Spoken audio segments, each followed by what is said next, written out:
حضرت سعد بن ابی وقاص رضی اللہ عنہ عشرہ مبشرہ صحابہ میں ہیں اور فاتح ایران بھی ہیں۔ اللہ پاک نے ان کو نا تیر چلانے کی بڑی مہارت دی تھی اور غزوہ احد میں ان کی ڈیوٹی یہ تھی کہ وہ تیر اندازی کریں گے۔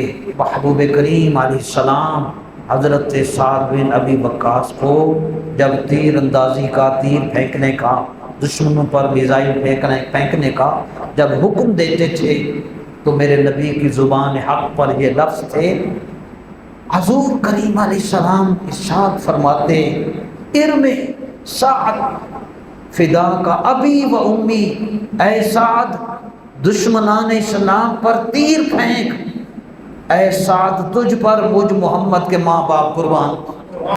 کیا کسی اور کو دعا یہ نہیں ملتی؟ ہاں، کوئی قابل ہو تو ہم شان کئی دیتے ہیں، ڈھونڈنے والے کو دنیا ہی نہیں دیتی۔